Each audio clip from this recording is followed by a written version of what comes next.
Hello everyone and welcome to Superman Homepage Live, brought to you by supermanhomepage.com, the number one Superman fan site in the world. In this, our June 24th, 2024 show, we're going to be covering a range of topics, including all the set photos that have been coming out of Cleveland. Look, if you're trying to stay spoiler-free, then you might want to skip this show.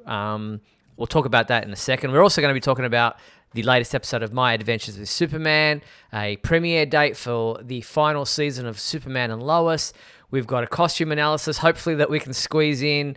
And we've got monthly segments to do. It's going to be a jam-packed show. So without any further ado, let me introduce my co-hosts, Michael Bailey and Mark Lax. Welcome, gentlemen. Hey, Steve. How's it going? Steve.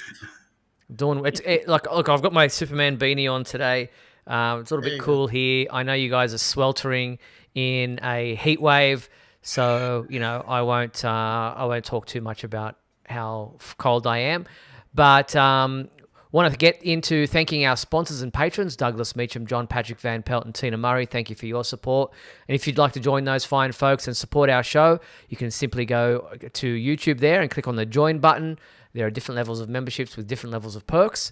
Or you can go to patreon.com/Superman homepage. And there are, again, different levels of membership that you can select from. Now, before we get into the news, wanted to make mention of the... Oh, look, we'll get straight into it. Look, spoiler alerts. You've seen photos out there. It's hard to dodge them. I mean, if James Gunn and crew didn't want these photos to be getting out there, then they would have done a much, much better job of securing the set and blanking out all the possible vantage points so that people couldn't get photos from what's happening there in downtown Cleveland. So look, if you're thinking about you're trying to stay spoiler-free, good luck with that, because as I was saying to Mark before we started the show tonight, you're probably going to even see them on the 6 o'clock news, on TV. It's pretty much every man and his dog is out there on set in Cleveland taking photos. It's my Facebook, Twitter, Instagram feeds. Even if I was trying to stay away from these photos, they're out there. People are just posting them. We've tried to be a little bit careful with either blurring the photo or putting a spoiler alert image on top of it, or only posting something that you really can't tell what it is. But let's be frank and honest, here in this show, we're just going to be showing them because everywhere you go, you're seeing them, and you come here to see and talk about Superman news.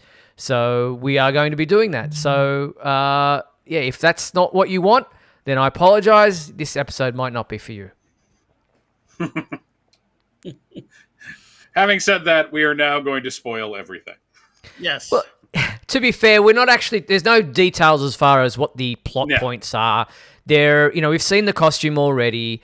We're going to show photos of Rachel Brosnahan. She's wearing a purple blouse. Like, if you didn't think Lois was going to be wearing purple, then you're probably not much of a Superman fan. There really isn't too much in there that is spoilery, other than you're seeing the costume in full daylight, you're seeing the full trunks, the belt, the cape, what's on the back of the cape, all that kind of stuff. If you, when you go in to see the movie next year in July, none of this stuff is really going to spoil it for you because you still don't know what is the story and what's happening. To me, it's not really spoiler territory. No, I'll agree with that. I mean, just at this point, we've got you're just looking at the costume. Mm-hmm. And my biggest takeaway from that is usually when you have these paparazzi photos, the costume looks terrible because it hasn't been cleaned up in post-production yet. And if the costume is looking this good in paparazzi photos, it is going to look amazing in the movie itself.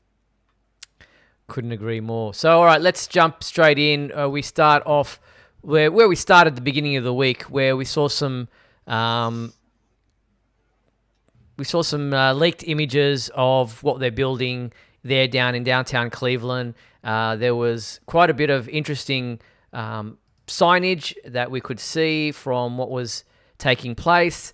Some nice Easter eggs, as people are saying in the comments. Silas's Deli. There was Carlisle Bakery there. We've got a Jitters Coffee, Rising Star Coffee Roasters, and obviously the Daily Planet. See, people talking about the Daily Planet logo in that bookstore. Remember last week we were talking about that, and people were going, "Oh, it's boring logo," and here you have it, traditional Daily Planet globe on the banner. Yep. It's exactly what we've seen in many, many, movies, TV shows. It's stock standard. It's exactly what you want from the Daily Planet. Yeah, no, it's like all of the Daily Planet stuff. We've been talking off and on over the last couple of weeks that this film was originally called Superman Legacy, and it seems like they're bringing together all the best elements of various iterations of Superman and kind of making it something new, and having the Daily Planet globe over the top of the building. This is a very Lois and Clark type of thing. So it's a nice way of having the Daily Planet globe, but not maybe having it at the top of the building. Right. I remember on the show is as you walked out of the lobby onto the street, there was the big globe on Lois and Clark. Superman Returns did something similar with their entryway as well. I don't know if it was this big, but we did see a Daily Planet globe. It's interesting that they've got the before Daily Planet. It's sometimes they use it, sometimes they don't put the in the front, but here they have it. And there's a better look at that logo. And there's also we've got the City of Metropolis kind of banner there with, and it looks like there is a Daily Planet on top of the building because they've got it there in the skyline of that particular image. And so, yeah, very interesting. The Wounded Duck is another bar that is, again, from the comic books. Nice to see they've got live jazz. I'd be sitting in there every day of the week. So that's some really, really cool photos. I see you in the background there, Michael, reaching for something. Was there something that... I saw the Metropolis established 1645. I was trying to see if there's like a version of the history. So I grabbed the handy dandy Superman source book from Mayfair Games that has a pretty good history of Metropolis, and it says 1675. So I think they're doing something new there. I was just trying to see if that's like an Easter egg, or if they just chose 1645 just randomly. Yeah, you never know. Interestingly, the Leader building is what's doubling as the Daily Planet building there in Cleveland. And the Cleveland Evening News was a... in early early issues of Action Comics, Clark Kent worked as a reporter for Cleveland Evening News, so that's interesting. Wasn't it the Plain Dealer? Yeah, but there was an actual issue. I've got an image here that I can bring up for you. Let me bring it in. Yeah, they were kind of inconsistent with that in the early days. So. Yeah, in the early days. So there's a from I think it's Action Comics number 2. He says there the Evening News, Cleveland, Ohio.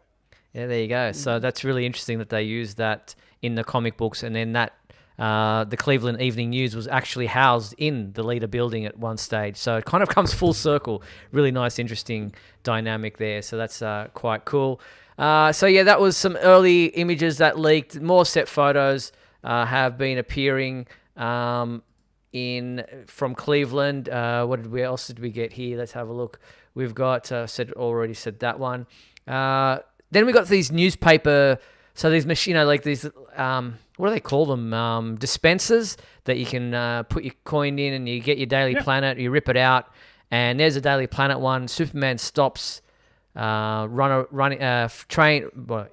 rail from running off the tracks. And then we can get a close-up there. You can actually see Superman there in front of the MTA train. A classic image, Superman stopping a train. Like, wow, how classic is that? You can't get much more classic. Then you've got the Metropolis Eagle. Superman saves 20 after downtown building collapse. And we actually get another kind of close-up there in the image of the Daily Planet. Superman hands on hips. Very iconic once again.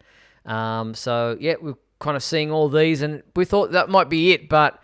we got more images that were released over the week. We actually got Superman in costume with Mr. Terrific. Oh, I missed Mr. Terrific. I didn't see him behind originally. Oh yeah. Yeah. I just looked at this. Wow. So there you have it. We didn't see the trunks properly and the belt in that image that they officially released, but here we have it. Yellow belt. It's got you should see more images in a second, but we've got like the red trunks that are very much more like a trunk than a Speedo from, remember, Brandon Routh's looked very skimpy like a swimming Speedo. Yes. The S is on the back of the cape. That overjoys a lot of people. I'm hearing a lot of people how happy they are about that. It's a nice long cape. It doesn't touch the ground, but it's almost there, so it's at the back of the heel. Mr. Terrific, to use the pun, looks terrific. He's got a nice leather jacket there. There he is there. Fair play on the sleeves. He's got the mask, the T-mask on. I even saw Mr. Terrific's craft, or whatever you want to call it, in one of the set photos. So, what are we making of the suit? It's like almost like a belt buckle that's more like a rectangle, not an oval, but still very much a yellow belt. It's got the red loops for the belt to go through on the trunks. The collar doesn't look as high as I initially thought. It's actually kind of not too bad. It does go a bit higher at the back. But, geez, David Corenswet looks great. I know people are going on about the bagginess of the costume, but as you said, Michael, this is in, paparazzi photos. We don't know how things will look when they finally do, their final version of the film. Yeah, I was really happy with what I saw. The symbol looks good. I'm a take it or leave it with the trunks. They don't have to be there. I'm glad they're there. I was legitimately shocked that they put the symbol on the back of the cape. For decades now, we've been told, oh, you can't do that. It's so hard to animate that. It doesn't look as good, blah, blah, blah. And with this one, they're just like, hey, it's there. The collar looks a little weird from the back, but I was actually having a discussion about this with my wife. She does not like the costume at all. She doesn't like how it looks. She doesn't like the collar. She doesn't like the way the cape sits. So it was a tense night at the Bailey household. I can imagine. Which isn't true at all.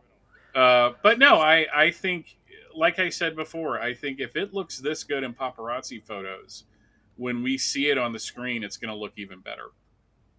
Yeah, I really like David's hair here. What do you think, Mark? Well, when I saw this, and I know we're discussing that once you see it on film, they'll be cleaning things up, but the way it's a little bit baggy, what it remind me of, and this may sound a little strange, is between George Reeves and Christopher Reeve. George Reeves had a bagginess to his costume, and Christopher Reeve had that very bright, hopeful look to it. And this kind of, at least from this photo, I get that sense that it has a little bit of that bagginess, but at the same time, it's it's still that bright, hopeful look to it. Yeah, I agree. Or maybe with I'm you. out of line. I don't know. No, this costume takes something from every version of the costume we've ever seen. Yes. It's got the vibrant blues, it's got the trunks, it's got the yellow belt, it's got the cape, it's got the S on the back, it's got the collar from the New 52, it's got the Kingdom Come style symbol, it's got lines from other versions of the film, it's got it's just got every elements from that have been taken from every Superman costume we've seen in the past. And here we get a super chat thanks to John Patrick Van Pelt, which folks you can do if you want your question or comment posted on the screen during the show. He's talking about Rachel Brosnahan having a purple shirt, which we did get to see in other photos that were released this week. There is Rachel. They do their best to cover up. They put these kind of black cloaks over the actors when they're out and about away from the set. But we saw these types of photos. Yes, she's wearing a purple blouse. That seems to have been kind of like the standard since, I think, Superman the Animated Series, as John Patrick Van Pelt did there. Lois not only had, purple type tones in her outfits and wardrobe, but she also had that kind of turquoise purple eye color that they did in Superman the animated series, which has been her thing. They've done a great job of doing that in Superman and Lois. We have had her wearing purple quite a bit, and here they have Rachel Brosnahan in a purple blouse coming out of this. I don't know what that is. It looks like some kind of spaceship. Again, that's probably a little bit spoilery, but you got army people in the background there. You got a lot of destruction. I don't know what that is, but we also have Perry White coming out of the doorway with her as well. So some really interesting photos that just, I think, ask more questions than they answer. Yeah, is this like the end of the film? Is this the middle? Is this leading into the big, finale of it? I kind of like that we don't know, and I like that there's like this air of mystery about it. That once we see the film, it's gonna seem pretty pedestrian. But the fact that Perry's on set, is he gonna have more of an active role in this movie? Like, they've got a lot of people in this film to juggle. Mm. So I'm kind of wondering how much screen time everyone's going to have. Yeah, And I've wondered the same thing. I mean, it's a huge cast, which is great, and we're getting a lot of heroes either we haven't seen before in live action. But yeah, I just wonder what where they're all gonna, what place they're gonna have in the movie. I mean, I don't think we're gonna have a big Justice League thing. So, like we see Mr. Terrific there, it could be, a few one-offs. They give him a hand or something like that. But as far as, I mean, I would hope we would see more of the Daily Planet staff, more than any of the other heroes other than Superman. mm. Yeah, so some really interesting photos here. We've got the first photos of Superman and Lois on location together as well. So yeah, wow, it's just amazing to see these come out. And as I said, there have been people who have just rocked up and walked down the street and been able to see some of these photos. Yes, there have been people hiding in buildings. I've seen some video footage from behind these like dirty glass windows that people have obviously gotten into a building and been able to take photos or video footage from outside of those. But these are just from people that are on the fringe of where the barricades that they've set up and to keep the set for safety reasons more than anything else, if there's explosions and tanks and things moving up and down the street. So they don't seem to be doing too big a job of hiding what's happening there. I remember when they were filming Superman Returns here in Sydney, and they were filming the scene where Superman brings Kitty's car down in front of the water fountain in the very iconic Superman image of, the Action Comics #1 type style scene. They had these massive, 20-foot tall screens barricaded from people trying to get any kind of photos of what that scene was, what was happening there. There were photographers climbing telegraph poles, risking their lives trying to get higher than the screens to try to take photos. But they did it, So if here, they're obviously not trying that hard. So yeah, really interesting to be able to get these photos. And as I said, not too much of a spoiler material there, other than we're getting to see the actors in costume on set. We know that there are tanks and trucks and destruction and building rubble and, other facades of buildings that we're familiar with from the comic books and other TV shows and movies. So it's just really exciting. If anything, I think it just makes us more excited for this film. Oh, yeah, absolutely. So is there anything else that tickled your fancy from the photos that we saw, or that you wanted to mention that kind of you thought you wanted to raise in tonight's discussion? Not really. I mean, it's just, I just think it's a really solid looking suit. It looks good out in the light of day. The colors are very vibrant. Though, we're coming from one of the most muted Superman color palettes ever in the last film series. So, but by just about any comparison, something's going to be brighter. But no, it really looks like it's got that vibrancy that a good Superman costume has.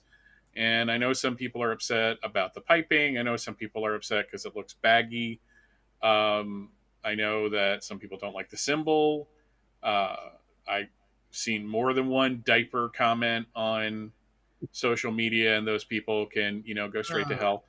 Um, but no, other than that, I just this was one of those days, Steve, where like the day's shot because you're just going to be dealing with it all day.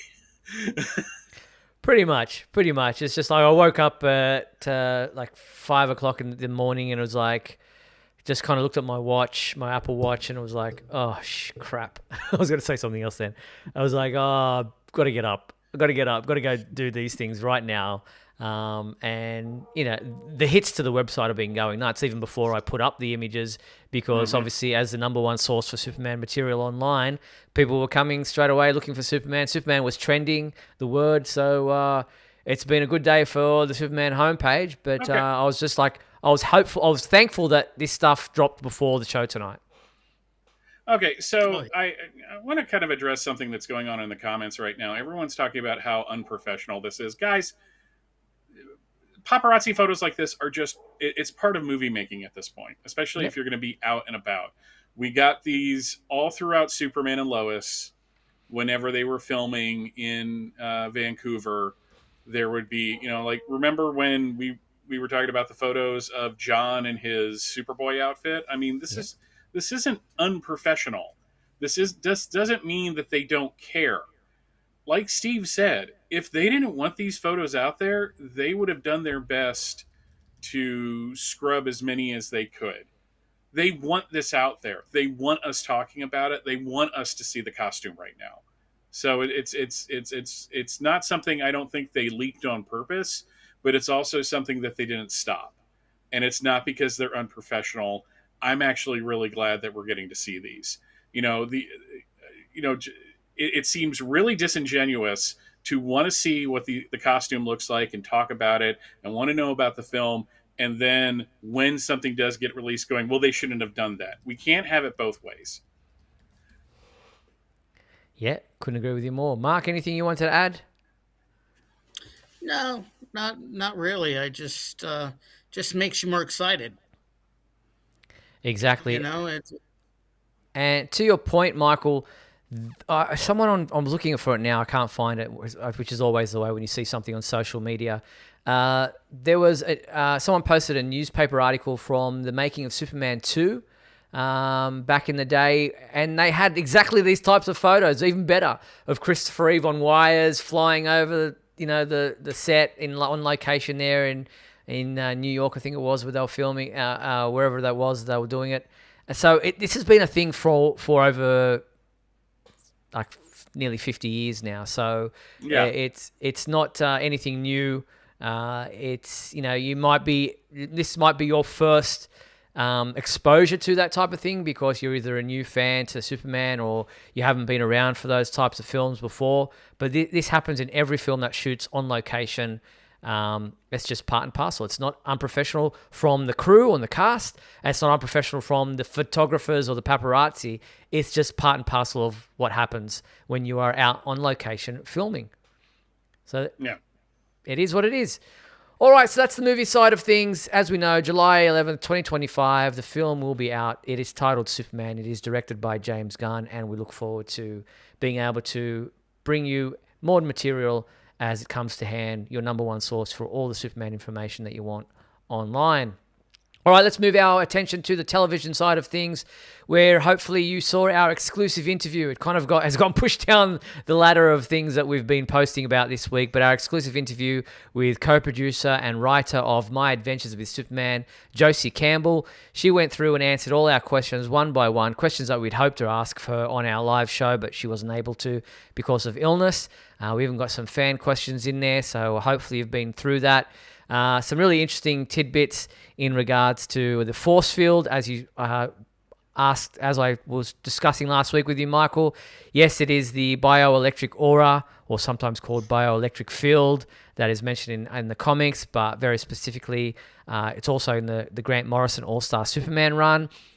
She said that the beam from his mouth was Superman's classic cold breath or ice breath power, but they wanted it to look something different for this animated series. So that's what they brought to this version of the character in this animated series. She jokingly said we wanted to bring the super boogie power Clark had for exactly one issue where he danced the night away to stop some bombs, to defuse some bombs by stomping while dancing, but they haven't been able to bring that one in. But yeah, some really interesting answers to some of the questions. She did answer our question about the a poem, Can You Read My Mind, that Clark wanted to insert into his Valentine's Day card to Lois Lane. And she said that was her and writer M. Willis's little nod to the movie. And answered other questions about whether we will see Jarrell, whether we'll see Mr. Mixius-Pitalik, whether we'll see Lana Lang. So lots of answers to questions that you might have had are asked and answered in this exclusive interview with Josie Campbell on our website. Very good. Awesome. Yeah, I kind of feel bad that it's getting pushed down, but we're in movie mode. I was telling somebody that the other day that the homepage is hopping right now because we got a movie coming up. This always happens, especially as we get closer to it. Yeah, it's been awesome. By the way, our YouTube channel which we are on now, obviously, is going gangbusters. We are over 77,000 subscribers. And my nephew was just like, what? You're going up by 20,000 a month. I didn't know this, but at 100,000 subscribers, YouTube sends you a nice plaque. It's like the first reward, level that you can get to. The one beyond that is like 1 million subscribers, which I don't know we will ever get to. I doubt it. But I'm looking forward to showcasing that plaque if we can get to the 100,000 subscribers mark. And at this rate, we might be there by August. So thanks, folks, for your support. Really appreciate all the following that we've been getting. It's coming down to the shorts that I've been doing on YouTube, and they just getting thousands and thousands of hits. And thankfully, that kind of translates into hundreds and hundreds of views on our YouTube, our live show, and also our longer form material that we do with the Speeding Bulletin. And so, yeah, it's just going gangbusters, and really appreciate you guys getting the word out there for us and sharing it with your family and friends. But let's also look now to the latest episode of My Adventures with Superman. Season 2, Episode 6 was titled The Machine Who Would Be Empire. My review is up on the website. It's also part of our podcast. Start with you, Mark. What did you make of this episode? This was where Clark wakes up, finds that he's been kidnapped by Kara, and learns that Brainiac is masquerading, or she thinks he's her father, and it is just a lot of revelations in this episode. Well, it was as I figured. She, we got the impression that she was, she was bad. It had to have been Brainiac, behind it. I mean, she seemed kind of genuine, looking to him as her father. But she seemed so shocked, of course, when they went to Thanagar and the entire planet was wasted. And now towards the end, she's getting all these images in her head.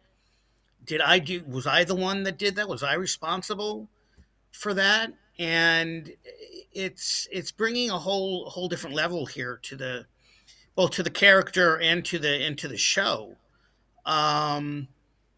I think, you obviously can tell soon she'll be in the super suit, and she'll be alongside her cousin. At least I hope that's what'll happen. But right now she's got to resolve her feelings over believing that Brainiac is her father, and she doesn't know who Zor-El is. And it was just, what the one thing, though, I will say, the very beginning, the first half of the show was a lot of fun. It was them playing, and especially because I don't think Kara has really played too much. Well, I guess she has, because she's been to these planets before, but watching the two of them, sort of getting to know each other and getting to know each other's worlds. And then, to find out that she's been brainwashed this whole time and possibly responsible for what's been happening to these other planets. Yeah, phenomenal episode. They brought out a lot of different things in here. Michael, we got to see quite a few of the worlds that Mark just alluded to that Kara had supposedly visited with Brainiac, but had her memory wiped of what she did destroying those planets, including Thanagar. Yeah, we got Thanagar. Hevlin was another one that was mentioned. Mm-hmm. That was the world of the Green Lantern chip, the squirrel Green Lantern. So that was, I was like, wow, that's a deep cut. It was a good episode. This is one of those things where I am on one hand thinking that the quality of the writing is good, the quality of the performances is great. It's very engaging, but I'm still not completely sold on, once again, we're going to introduce Kara and it's going to be like this really tragic element to her character. It's entirely possible that she didn't destroy Thanagar. That was something that's all part of Brainiac's trick. On the other hand, Brainiac is very well done. I was really impressed with their take on the character. They're going from the Superman the Animated Series model where he was from Krypton and worked with Jor-El. But no, like you said, like the first half of the episode was great. It was really fun. You can see that she's got a lot of issues. Like she's embarrassed that she's enjoying herself. And the pictures of Jimmy Flamebird, the ruler of the planet. Ruler of the planet Houston, I keep wanting them to say. But it's just like one of those things where, like, this is good. I'm sure people are enjoying this. For people that this is their first experience with the characters, I'm sure it's really engaging and exciting, and it's theirs. I realized that we had 6 seasons of a Supergirl that was very hopeful and, had drama, but there was like an element of, hope and fun. And we're not getting that now. But again, like I said last week, that's all on me. That's not on the show. So it's like one of those weird things where I'm not enjoying it as much as I want to, but I also don't think it's bad. Yeah.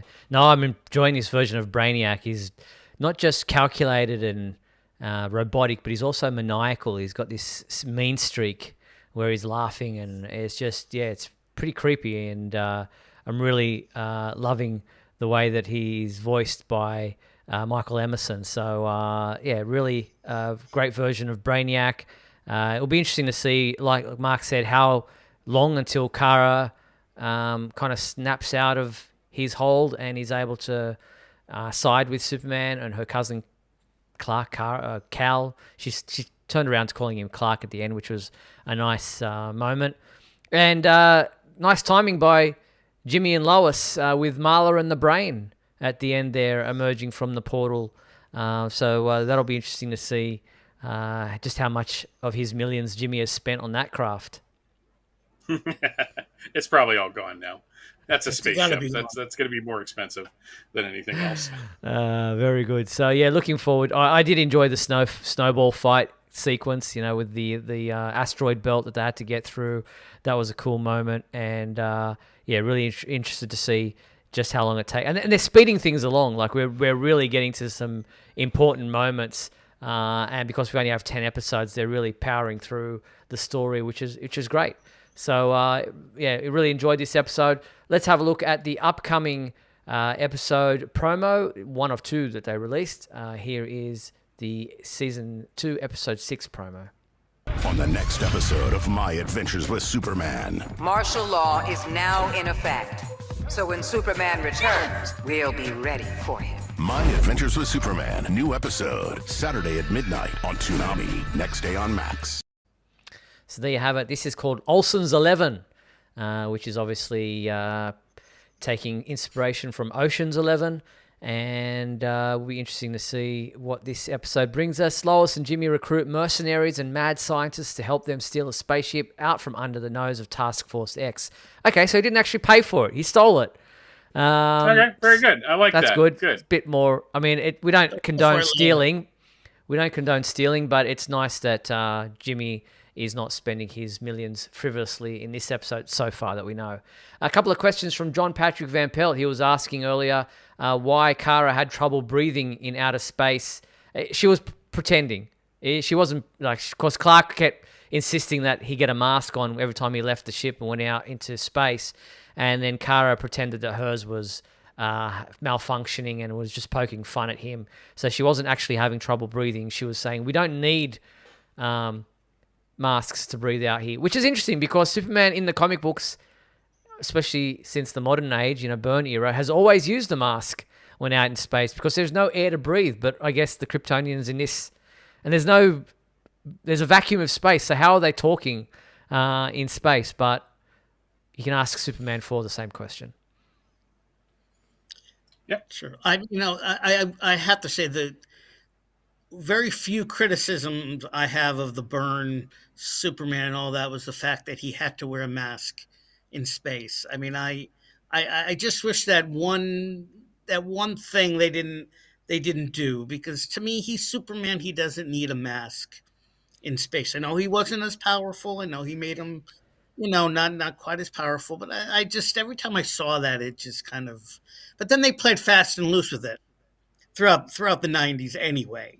At first I was a little, I didn't love that idea, but.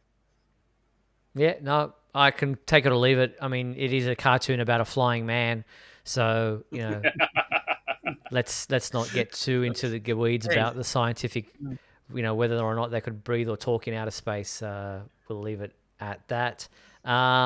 Just a little bit of promo for the Nostalgic Podblast. One of our regular listeners says he's been featuring a massive collection of vintage Superman comic books he acquired. He does that every Sunday at 3 p.m. Eastern. If you want to scan through his unboxing at the Nostalgic Podblast, so if you want to look that up, there's a little bit of a promo for you. Hope you enjoyed that. All right, so still on the TV side of things, Superman and Lois, the fourth and final season, we now know will return on Thursday, October 17th.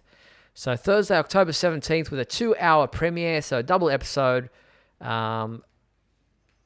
premiere of Superman and Lois, the final season. The CW did release a promo that featured all their returning shows, and there were some images from that. There's one of Lex. He kind of wiped the window there clean, and then there's one there of what's his name again? I always forget. Kyle, that's it. And then there's Doomsday as well. So some cool images in that particular video that the CW released promoting their upcoming returning seasons. So yeah, the 2-hour premiere on Thursday, October 17th will air at 8 p.m. And then the show will continue on at 8 p.m. on Thursday nights for the remaining 8 episodes of the final run after that double episode premiere. Yep. Looking forward to it. Which is, yeah, after you get a double episode premiere on that one night, to think that there's only 8 more left after that, it's like, what? So quick? Yeah. Yeah, but I don't. I think with especially season 2, where there were so many delays between episodes because of COVID and all that. Though if you watch all those at once, that season moves. Rachel and I have been rewatching the series because she never got to see seasons 2 or 3, and we're nearing the end of season 2, and it went so much faster than season 1, just in terms of pacing. So I think stretching it out would make it worse. I think having it happen in kind of a short amount of time gives it more of an event feeling to it. So I'm kind of happy with that. Very good. All right, well, we're not going to even play some ads tonight because we've only got 20 minutes left. We've got so much still to power through. So here we go for the super secret soundbite. Only one thing alive with less than 4 legs can hear this frequency, Superman, and that's you. All right, so the super secret soundbite from last month was this sound. Well, Superman had a hunch that if he exposed himself to the full fury of an electrical storm, it might neutralize the radiations he'd absorbed. Well, it worked. That was the sound. It was obviously George Reeves from the Adventures of Superman TV series from the 1950s, but nobody guessed it right. It was from The particular episode, the Season 2, Episode 7, Superman in Exile. But nobody guessed it right. So, unfortunately, we have no names to read out. But we will push on with the new super secret soundbite for this month. Take a listen. It's good? It's great. Yeah. That thing's a lot heavier than I remember. Well, you're just gonna have to learn, Clark, to pace yourself. You're only human now, remember? So do you think you know where in the world of Superman that sound comes from? If you do, head to the Superman homepage website. Under the contact menu, you will find the super secret soundbite entry form. Fill out the form, send your entry in, and we'll read out the names of each person who guesses it right when we return to the super secret soundbite segment at the end of July. So get involved. All right, pushing along. Here we go for the fan favorite segment of our show.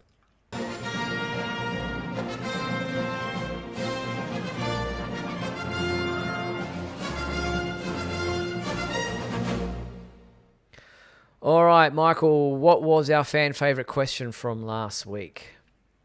What is your favorite Daily Planet comic book cover? And our first answer comes from Kenny Crowley Jr., who wrote, "Hey guys, here are some of my favorite Daily Planet covers. There was a lot to choose from, but here are some of the ones I liked. Thanks, Steve, Michael, and Mark, for all you do at the website and with Superman Homepage Live." Thank you, Kenneth. Yes, he's got 5 different covers there, which are all very interesting. So thank you, Kenneth. Who's up next?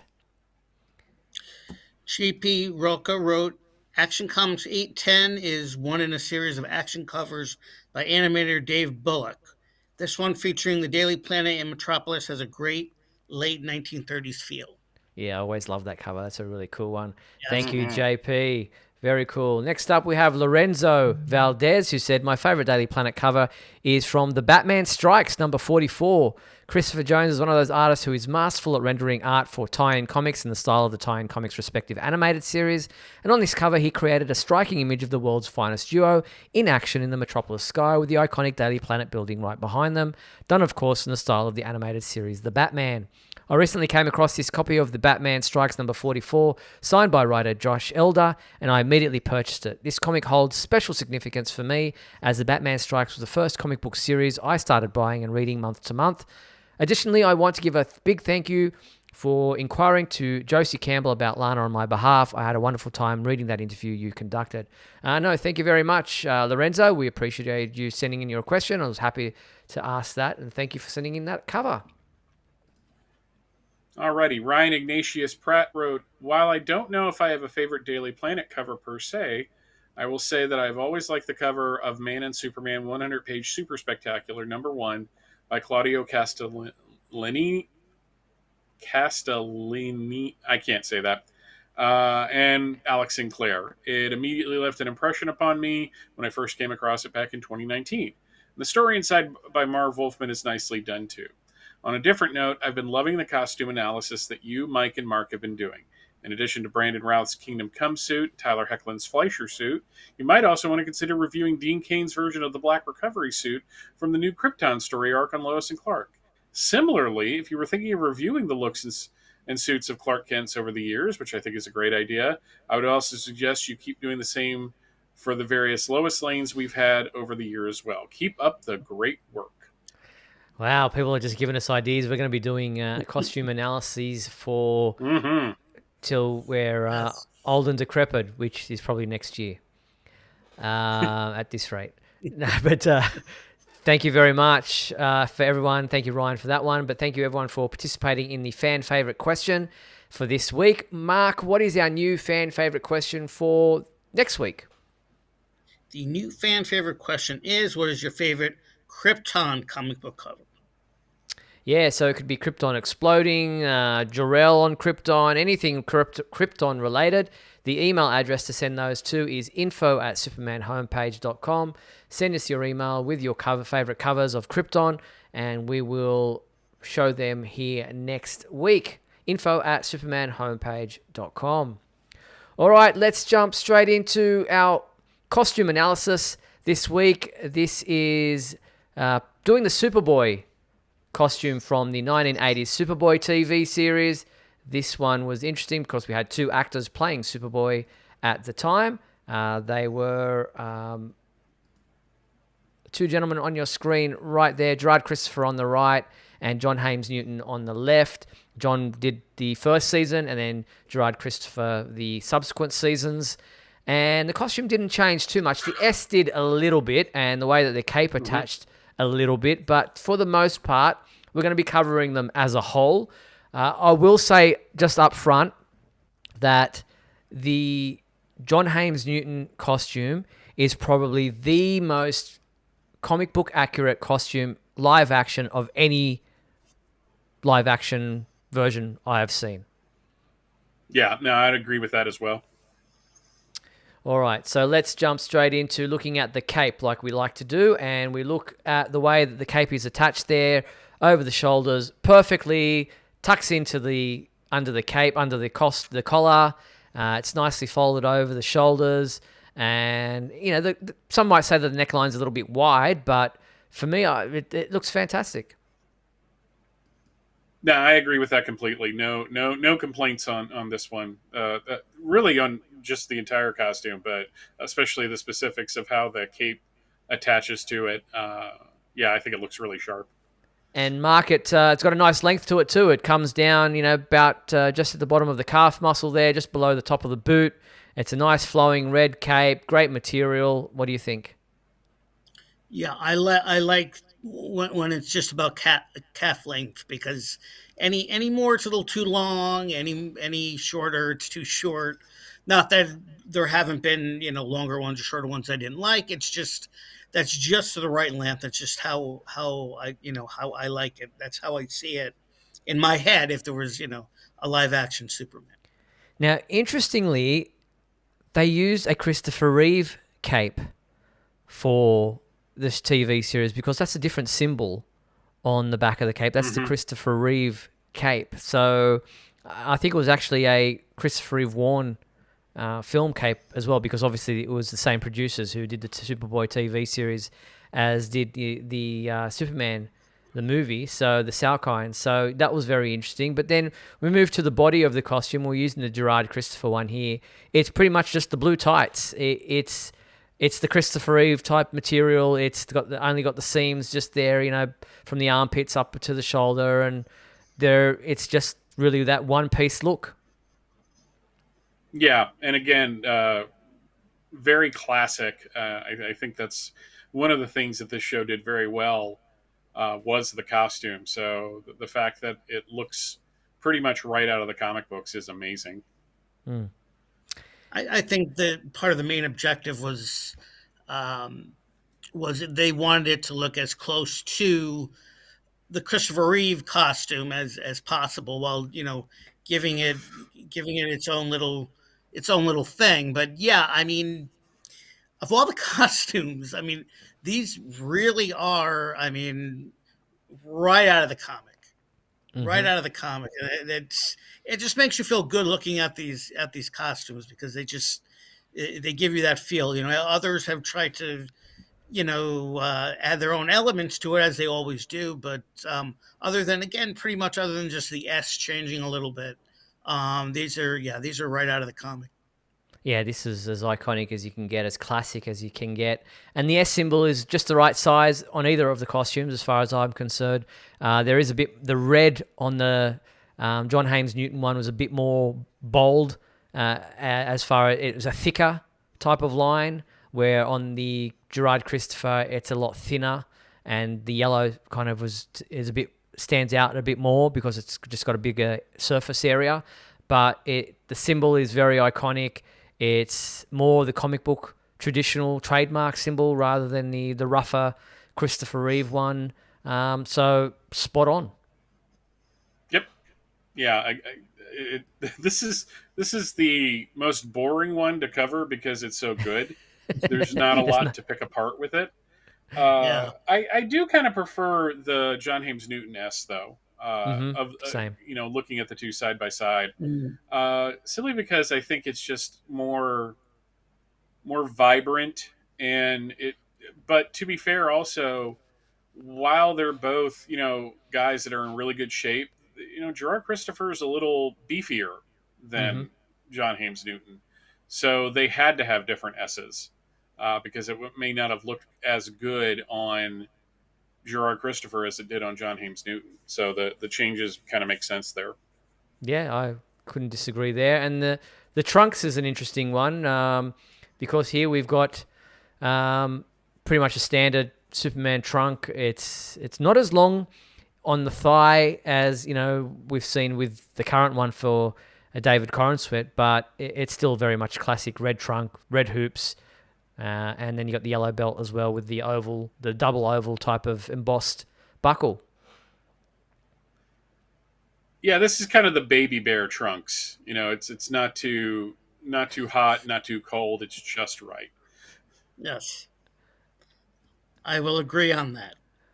Yeah, so there you have it. There were the trunks, and the belt we mentioned already has just got that classic oval type double oval in there, and then we go to the gentlemen themselves, the faces. As you mentioned, Michael, John Haymes Newton is a bit thinner, a bit more lean. Gerard Christopher had a classic great look. Not that John Haymes didn't, but I think out of the two, I preferred Gerard Christopher's look over John Haymes Newton. Yeah, I think the real difference between the two of them, and kind of edges it out towards John Haymes Newton, is that his I'm assuming those are contact. His eyes are really blue. And they really pop on screen. But on the other hand, Gerard Christopher, his Clark Kent went through some changes, but his Superboy was pretty much consistent. It's interesting to see the difference. I don't know how to even say this. It looks like Christopher's hair is a little more unruly than John Haymes Newton's hair. Yeah, he just looks a bit more of that natural wavy, where John Haymes Newton seems to be very much put into place. Yeah, I think it's almost a helmet. It looks like they were John Haymes Newton. They were trying to make him look a little bit more like Christopher Reeve, and that style. But with Gerard Christopher, they kind of let him have his own look, his own thing. So there we have it. Out of a 10, I'm going to give this a solid 10 out of 10. Yeah, I'm with you on there. I recently, for a guest appearance on Digging for Kryptonite, I watched about 10 or so episodes of the Lex Luthor episodes. And the thing that I always clocked is how vibrant the yellow S on the cape was. And yeah, that's, it was very much it was the Christopher Reeve cape, but it's something that just looks good, and it's made me miss it in like Superman Returns and Man of Steel and BVS. And it's kind of why I'm so glad to see that it's back. I guess basically computer animation has gotten to the point where they can track an S on the cape, maybe. I don't know. So there you have it. That was our costume analysis for John Haymes Newton and Gerard Christopher's Superboy TV series from the 1980s costume. We will push on next week to go back a bit, and we will look at some of the alternate costumes. Maybe we'll do Smallville and look at the various attempts at costumes in that in that TV series. So we'll go with that. That'd be a good one. Yeah. All right, let's push on. I wanted to make a mention. We don't touch on the comic books too much here, but this was a very controversial issue that we needed to have a look at, and that is the news that DC Comics has pulled the upcoming comic books, the variant covers, I should say, for artist, what's his name? Francesco Mattina. Yeah, he was accused. Here's his Action Comics number 1069 variant cover. He was accused of using AI to generate his comic book covers. And artist Adi Granov took to Facebook to accuse fellow artist Francesco Mattina of using AI to create his variant covers on upcoming DC Comics books. And obviously DC has taken note because they have pulled these variant covers from publication and are looking to replace them. Now, if you look, the telltale sign of AI is when things don't go right, like you've got 6 fingers on a hand or you've got double up images. And here at the bottom of the S, you can see the telltale sign of AI because the bottom curve of the S has been doubled up, which is, and I mean, one, I understand the desire or the the inclination to use AI because it can make things quicker for you and what have you. But, there's the whole thing of AI scraping other artists' designs to create its images. And, you get these errors. But one, I can't believe as an artist, he didn't catch this and try to Photoshop and render it out himself. And two, where are the DC Comics editors and, quality control to be looking at these things and going, you got an issue there. Yeah, I think probably because it was a variant cover, there might not have been as much oversight on it. I admit I had to have it pointed out to me what the issue was, because at first I didn't really notice it, and then I was just like looking at that. I was like, oh yeah, that's wrong.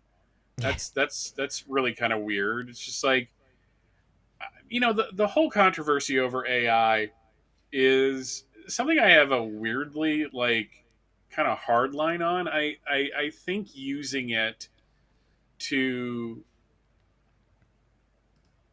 create the final product of something, like I can kind of see, like, maybe you're writing copy for something and then you use AI to kind of kick something out, and then you look it over and you're like, okay, now I can do it in kind of my own style, and it kind of speeds things up. But with art, you are literally scraping other artists' work to produce what you're producing. And that to me feels really squidgy. I don't like that at all. I think what you're doing is you're taking an extreme shortcut. And there's people who are like, well, people are going to be using it anyways. I love this kind of line of, it's going to happen anyways, so just sit back and take it. And I'm like, that's not the solution either. No, I'm with you. AI has its place in the world, and we'll be using it for. You won't even realize you're using it moving forward because, the next generation of the iPhone coming out next year will have AI. Like Siri will just be more AI generated than it is now. It'll be like what we see in the movies. You'll be asked Siri to do something for you, and it'll use AI technology to do that. And like you said, with writing copy, it's great to do like a vomit draft where you just like, give me the roughest idea and just give me a template to work from, and then I will rework that as the editor, as the writer, as the person the creative, to then give it my voice and, do with it as I will. But I'm not going to use it in its finished form, what a chat GPT gave to me. But as you said, with artwork, it is scraping the internet, is machine learning to grab images from other artists and then use it to generate its own version of that artwork. And that's just... Look, we all do it. If you're a graphic designer or a web designer, you're going online, you're Googling images to get ideas, to get inspiration. And that's fine. We all do that. Movie makers do that all the time. They look at other films. Marvel have already admitted that they always go watch Superman the movie when they're creating a superhero film to say to themselves, this is what we need to try to replicate. This is what we this is the standard that we want to achieve. So getting inspiration is fine. Using AI to give you a rough draft is fine, but you've got to create it yourself and come up with a unique thing that's all your own. So, sorry, Mr. Martina, but you've been caught out, and rightly so. DC has pulled your variant covers, and I say well done to DC for doing that, but should have been catching it in the first place. Has he said anything during this whole... No, I think he's kind of gone into hiding. Yeah. But that pretty much brings us to the end of tonight's show. I did want to touch on that one topic because I thought it was worth discussing. But that is our episode of Superman Homepage Live for this week. Want to thank everyone for tuning in and spending this final hour with us. We really appreciate your company. We've had, at the moment, 161 viewers live, which is fantastic. We appreciate you spending that time with us as we've gone through a lot of the different news topics for tonight's show. Thank you to my co-hosts, Michael Bailey and Mark Lax. Thank you, gentlemen. The other way around. Pleasure as always, Steve. And thank you to our sponsors and patrons, Douglas Meacham, John Patrick Van Pelt, and Tina Murray. We'll be back next week on the 1st of July at 7:30 p.m. Pacific time for another edition of Superman Homepage Live. We hope you'll join us then. Until then, be sure to check out supermanhomepage.com for all your daily news updates on everything surrounding the Man of Steel. I'm Steve Eunice on behalf of myself and Michael Bailey and Mark Lax. Thank you for joining Superman Homepage Live, brought to you by supermanhomepage.com. Good night.